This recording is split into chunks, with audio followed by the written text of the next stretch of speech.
Fishing line versus duct tape. Which one of these will work the best to stop your tires from ballooning? I don't know, but let's find out. Guys, welcome back to Jacobus RC, where we buy, bash, and build used RC cars. There's a ton of different videos already out there on this, so if you don't know, the duct tape and fishing line trick are two of the most common things that people do to stop their tires from ballooning. And that's if your tires are not already belted. So here's what you'll need already laid out right here on the table. Some fishing line, some duct tape, some super glue, and shoe glue. Now I don't know if we'll need this, but we'll wait and see. So for both options, it's pretty cheap. Each one of these items right here, less than $5 each, so it's not gonna break the bank. You can walk in right now to any hardware store or large grocery store like a Walmart, something like a Target, things like that, and you're gonna be able to pick these up. So I got these tires right here that I've been running on my 6S Slash for about a month now, and they've been pretty great. They're called the Hobbypark 2.8 monster truck tires with 12mm hexes on the wheels. I like to call them the budget Pro Line trenchers because they cost less than half of a full set of Pro Lines, and they got the grip to match. The only problem with these, of course, is that they're not belted, so they balloon way too much. Let me quickly show you how these look mounted on without anything done to them. No fishing line trick, no nothing, and of course they're not going to be pre-glued onto the wheel, just so you guys can see how bad they balloon.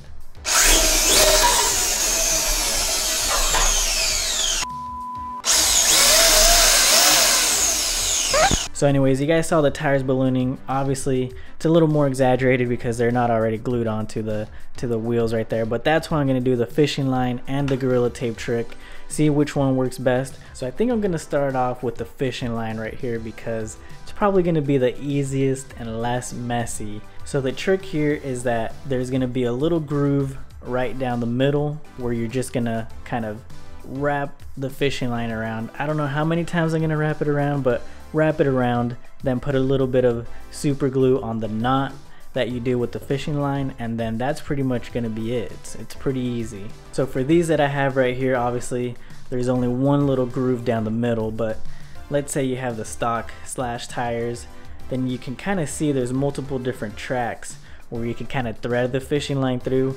It's going to be a little bit harder on these if you do multiple different kind of patterns down here on both sides, and it's going to be a lot stronger than just one down the middle. So here's the fishing line that I got. To be honest, I'm not too fancy with the fishing, so this was pretty much the strongest that I could find off the shelf at a local Walmart. But if you're into fishing, then you guys can do your own research. I'm pretty sure there's stronger and I guess thinner fishing line that you could use, but this is what I got.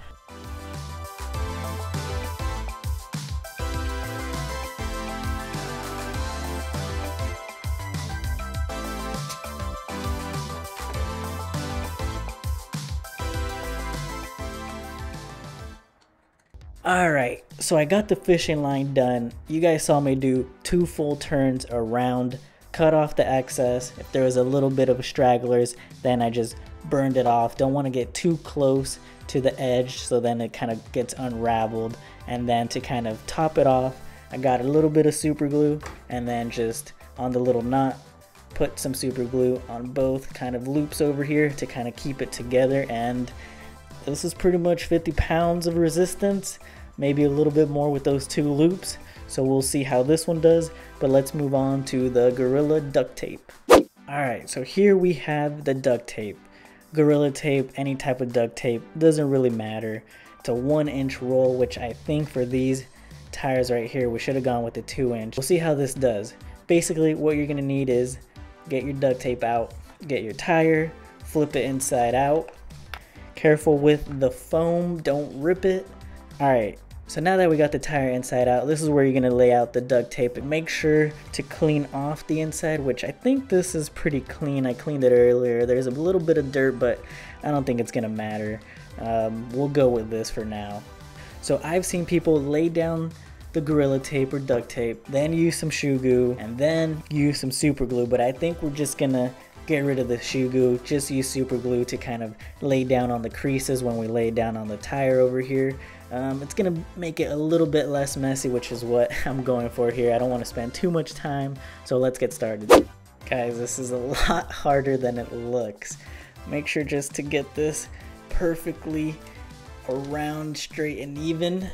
Shape this to the tire. Make sure there's no creases or anything or spaces left.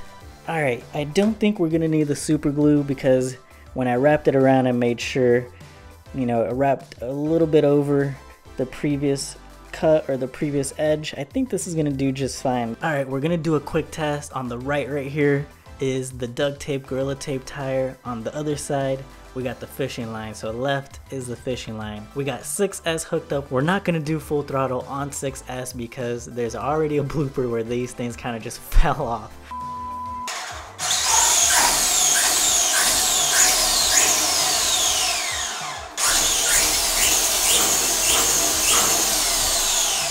Alright, so that wasn't that bad.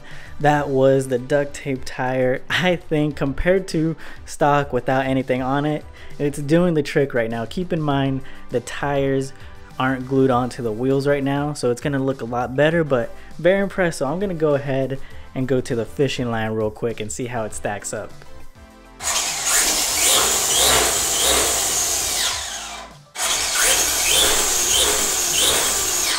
Okay, so you guys saw the fishing line. We definitely have a clear winner, but I think I kind of messed up, or I guess I actually mounted these in reverse, so that's my fault. But anyways, you guys can see that the fishing line in the middle was holding up, but there's no grooves on, you know, the outer edges to keep the outer side from not ballooning. So I think if you have like some of these wheels where there's multiple kind of grooves down the middle, down the edges, you're gonna have better luck with the fishing line. But for now, the duct tape is what works for my two-wheel drive Slash. Alright, so there you guys have it. Duct tape versus fishing line. For me, the duct tape ended up winning out, but if you have tires with multiple grooves, then the fishing line is gonna compete pretty well with the duct tape. So let me know what you guys end up doing. Let me know what you guys do to kind of stop your tires from ballooning if you don't use these tricks, and I'll catch you guys next time.